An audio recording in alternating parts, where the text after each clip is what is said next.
آخری سانس تک عقیدہ حق پہ استقامت نصیب فرمائے، موت کی ہچکی ہو زبان پہ ورد علی ولی اللہ جاری فرمائے، قبر کی پہلی رات ہو زیارت امیر نصیب فرمائے، قیامت کی صبح ہو شفاعت شبیر نصیب فرمائے، وارث کریم کے ظہور میں تاجیل فرمائے، دعائیں قبولیت تک پہنچائیں، سہارا درود کا لیں، بلند آواز سے صلوات پڑھے اللہ۔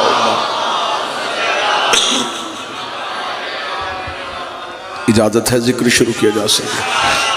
اللہ کا کام ہے دین بنانا، نبی کا کام ہے دین پہنچانا، اور امام کا کام ہے دین بچانا۔ دین اللہ بناتا ہے، پہنچاتا اس کا رسول ہے، بچاتا اس کا امام ہے۔ دین بھی اللہ بناتا ہے، نبی بھی اللہ بناتا ہے، امام بھی اللہ بناتا ہے۔ بندوں کا بنایا دین بھی ٹھیک نہیں ہوتا، بندوں کا بنایا نبی بھی ٹھیک نہیں ہوتا، تو بندوں کا بنایا امام بھی ٹھیک نہیں ہوتا۔ بندوں کے بنائے دین میں بھی غلطی، بندوں کے بنائے نبی میں بھی غلطی، بندوں کے بنائے امام میں بھی غلطی۔ مذہب اسلام کے فرقوں میں سے ایک فرقہ نہیں بلکہ مذہب اسلام میں مذہب جعفریہ، اسلام ہی کو شیعہ کہتے ہیں، شیعہ ہی کو اسلام کہتے ہیں۔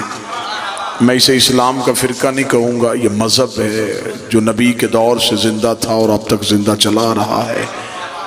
میں ملت تشیع کی ترجمانی کرتے ہوئے ببانگ دوحل منبر سے یہ اعلان کروں گا، مسجد سے لے کے خانہ کعبہ کے صحن تک ہم دیوار کعبہ پہ ہاتھ رکھ کے اعلان کرنے کے لیے تیار ہیں، ہم نے 12 مانے ہیں، بنائے نہیں ہیں۔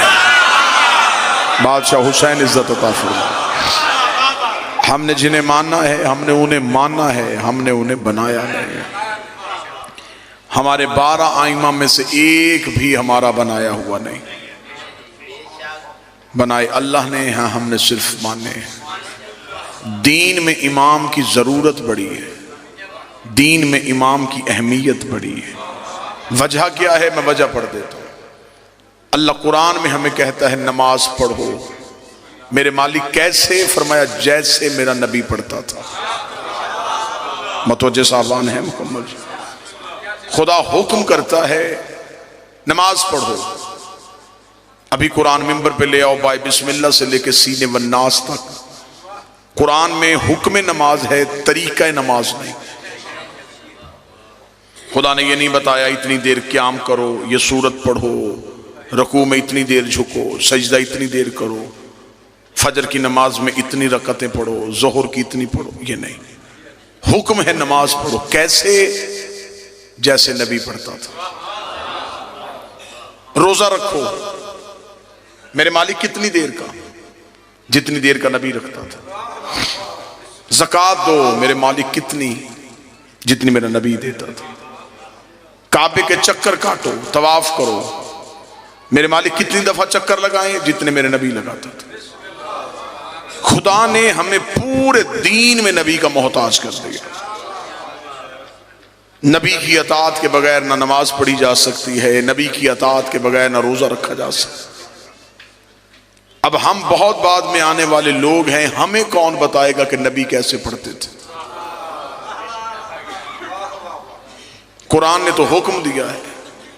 جب حدیث کی کتابوں میں آئے تو کسی امام نے کوئی حدیث لکھی، کسی نے کوئی حدیث لکھی، کسی نے کوئی حدیث لکھی۔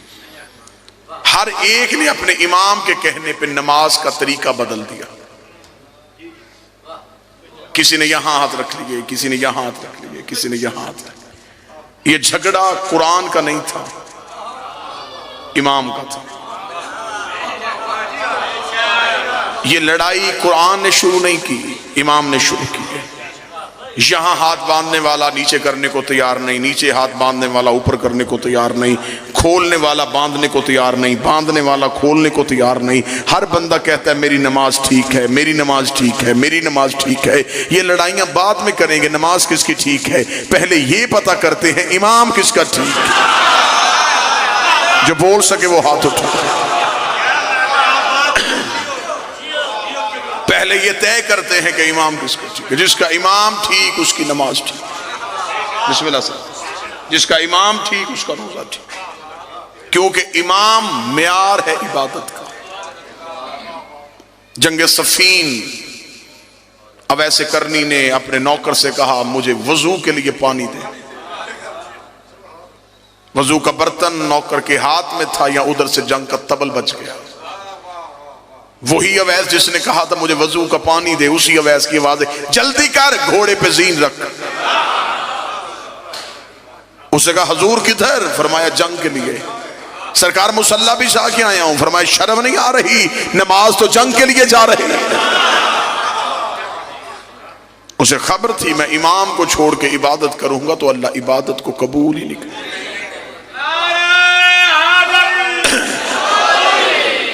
جو نتیجہ دینا چاہتا ہوں وہ نتیجہ جیسے جیسے آپ توجہ کرتے جائیں گے نتیجہ قریب ہوتا جائے گا.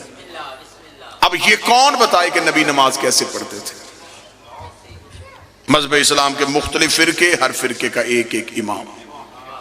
جھگڑا ختم ہو سکتا ہے، لڑائی بہت آسانی سے ختم ہو سکتی ہے. جس نے جو امام لے کے آنا ہے ہم ماننے کے لیے تیار ہیں، لیکن کوئی اپنا امام نام سامنے رکھ کے بتائے کہ کیا اس کے امام نے نبی کو نماز پڑھتے دیکھا ہے؟ کیا اسے نبی کو نماز پڑھتے دیکھا؟ لیکن جب ہم نے ان آئمہ کی ہسٹری پڑھی تو کوئی 70 سال بعد آیا، کوئی 80 سال بعد آیا، کوئی 95 سال بعد آیا، ایک سب سے آخر میں جو ہے وہ 125 سال بعد آیا. انہیں کیسے پتا تھا کہ نبی کیسے پڑھتے تھے؟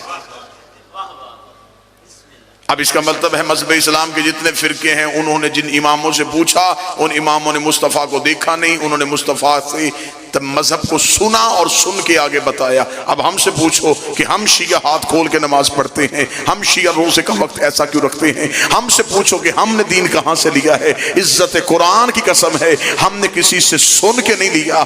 رسول سجدے میں ہوتے تھے، یہ پشت پہ ہوتے تھے. رسول بازار میں ہوتے تھے، یہ کاندھوں پہ ہوتے. اہل بیت وہ ہیں جنہوں نے نبی کو تنہا نہیں چھوڑا. صحابی دین مکمل دے نہیں سکتا کیونکہ صحابی گھر کے اندر نہیں جا سکتا. نبی کی بیویوں سے دین پوچھ نہیں سکتے اس لیے کہ وہ گھر سے باہر نہیں آ رہے.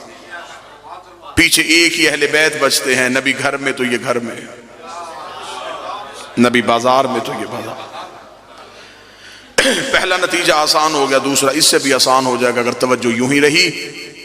دوسری چیز ہے جس سے دین پوچھا جائے اس کا معصوم ہونا ضروری ہے. دین ہمیشہ معصوم بتاتا ہے. معصوم کے علاوہ دین پوچھیں گے تو دین میں غلطی ہو جائے گی، غلطی ہو جائے گی تو دین غلط ہو جائے گا. جب دین غلط ہو جائے گا تو پھر نماز، روزہ، زکوٰۃ، عبادات ساری کی ساری غلط ہو جائے گی. بسم اللہ. اب دین کس سے پوچھنا ہے؟ معصوم سے. عزت صحابہ کے بل پاس کرواؤ، ناموس صحابہ کے نام پہ لوگوں کی گردنیں کاٹو یا گھر چلاؤ. کوئی مولوی میری آنکھوں میں آنکھیں ڈال کے بتائے صحابہ کی عزت ہے، اطاعت نہیں ہے. عزت ہے، اطاعت نہیں. اطاعت کیوں نہیں؟ اطاعت ہے معصوم کی. صحابی معصوم نہیں. دین ہمیں لینا ہے معصوم سے. ہمیں جانا پڑے گا معصوم کے دروازے پہ، کیونکہ غیر معصوم کی بات میں غلطی ہو سکتی ہے، معصوم کی بات میں غلطی نہیں ہو سکتی. میں تقریر کروں، تقریر کرنے کے بعد کہوں کہ میرا مجمع جو میں نے تقریر کی ہے مجھے سنائے، تو میری تقریر میں اور آپ کی بتائی ہوئی بات میں فرق آ جائے گا. آپ مجلس سن کے باہر جائیں گے، آپ پورے چکوال میں پھیل جائیں. لوگ پوچھے کدھر تھے؟ پدراڑ تھے. کیوں؟ مجلس تھی. کس نے پڑھا؟ ایک خطیب آیا تھا. کیا پڑھا؟ میری تقریر آپ نے اپنے انداز میں سنائی. تقریر ایک تھی، باہر نکل کے 500 حصوں میں تقسیم ہو. قصور میرا نہیں، جتنے راوی بدلتے گئے. تو بیٹھا ہے تو نتیجہ تو قریب ہے. جتنے راوی بدلتے گئے اتنی تقریر بدلتی. کسی نے کہا مجھے 24 نومبر کی آصف علوی کی پدرہاڑ میں کی ہوئی مکمل تقریر چاہیے. اس سارے مجمع میں سے ایک ایک بندے کے گھر جائیں، کہیں سے پوری تقریر نہیں ملیں گی. ایسا ہے یہ؟ کوئی ایک جملہ بتائے گا، کوئی دوسرا جملہ بتائے گا، کوئی موضوع بتائے گا، کوئی لفظ بتائے گا. تقریر میری تھی، سنی اس مجمع نے. 5 منٹ بعد یہ مجمع بھول گیا. 2019 جدید ترین دور، سائنس بالکل ترقیوں کے عروج پہ، انسان دنیا ہتھیلی پہ لے کے پھر رہا ہے۔ اتنی ترقیوں کے باوجود میری 40 منٹ کی تقریر اتنے پڑھے لکھے بندے فوراً بھول گئے، نبی کی 23 سال کی تبلیغ چند دن پہلے بدھ چھوڑنے والے بندوں کو یاد کیسے ہو سکتی؟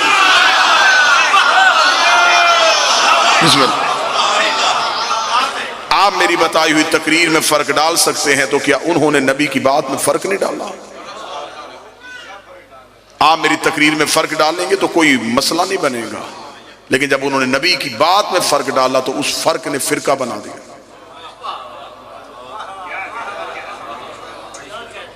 ایک فرقہ ادھر ہو گیا، ایک فرقہ ادھر ہو گیا، ایک فرقہ ادھر ہو گیا۔ یہ فرقے نبی نے نہیں بنائے، یہ فرقے راویوں نے بنائے، اماموں نے بنائے۔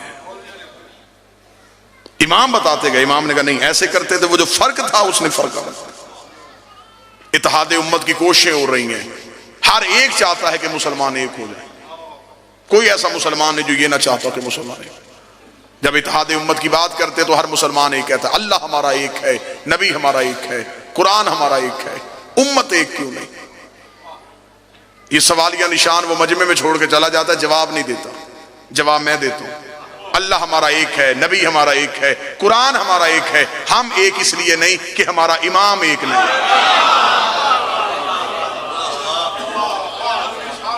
امت ایک ہو جائے گی جس دن امام ایک ہو جائے گا، اور ہمیں انتظار ہے کہ جب امام آئے گا پھر ہر ایک کو اسی کے قدموں میں آنا پڑے گا، اور اس دن دین بالکل صحیح ہو جائے گا جب امام ایک ہو جائے گا۔ جھگڑا امت کا نہیں ہے، جھگڑا اماموں کا ہے۔ بات سمجھ آ رہی ہے نا سر؟ اب میری 40 منٹ کی تقریر بندے بھول سکتے ہیں، لیکن جو مجلس میں ویڈیو کیمرہ لگا ہے یہ نہیں بھولے گا۔ آپ کے پاس حافظہ ہے، اس کے پاس صلاحیت ہے۔ حافظہ، انسانی حافظے کی ایک علت ہے کہ انسانی حافظہ مخصوص چیزوں کو محفوظ کرتا ہے۔ آپ ابھی میری بات سن رہے ہیں، وہ لفظ محفوظ ہوا، اگلا لفظ آیا اس نے اس لفظ کو آگے کر دیا، اس سے اگلا لفظ آیا اس نے اسے آگے کر دیا۔ یہ انسانی حافظے کی کیفیت ہے۔ مخصوص چیز تھوڑے دیر کے لیے انسان کے دماغ میں سٹور رہ سکتی ہے، ورنہ نہیں رہے گی۔ حافظے میں صلاحیت نہیں تھی، کیمرے میں صلاحیت تھی۔ یہ میری بات کو محفوظ کر رہا ہے، محفوظ کر کے اس نے رکھ لیا۔ 25 سال کے بعد بھی اسے آن کرو، میں ایسے ہی بولنا شروع کر دوں گا جیسے اب بول رہا ہوں۔ نہ لہجہ بدلا، نہ تقریر بدلی، نہ لفظ بدلے، نہ روانی بدلی۔ پدھراڑ میں اگر لفظ کی قدر ہے تو میں یہیں پہ نتیجہ دینے لگا ہوں۔ ہم شیعہ مطمئن اس لیے ہیں، نبوت بول رہی تھی، امامت محفوظ کر رہی تھی، نبوت بول رہی تھی، امامت محفوظ کر رہی تھی۔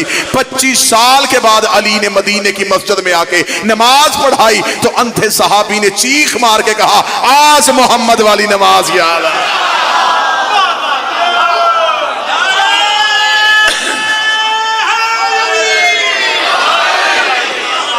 آج ہمیں نماز مصطفیٰ یاد آ گئی، آج ہمیں محمد کی نماز یاد آئی۔ کیوں؟ اس لیے کہ امامت میں غلطی نہیں تھی۔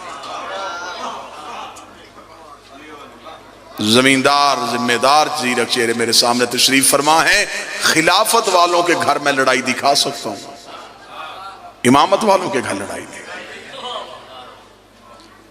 میں باپ بیٹوں کے ہاتھوں قتل دکھا سکتا ہوں، خلافت والوں کے گھر۔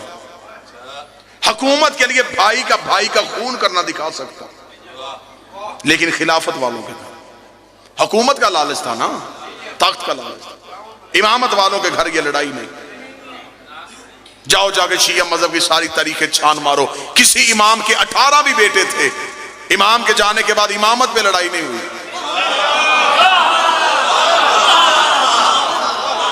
کہ اس امام کے گھر میں امام کے بیٹوں نے تلواریں نکال لی ہو کہ نہیں میں امام بنوں گا، دوسرے کا میں امام بنوں گا، تیسرے کا میں امام بنوں گا۔ امامت والوں کے گھر لڑائی کیوں نہیں ہوئی؟ اس لیے کہ انہیں پتا تھا امام ہم نے نہیں بنانا، امام اللہ نے بنانا ہے۔ تو پھر فیصلہ امت کیوں نہیں کرتی؟ جب امام کے بیٹے امام نہیں بنا سکتے تو غلام کے بیٹے امام کیسے بنا سکتے؟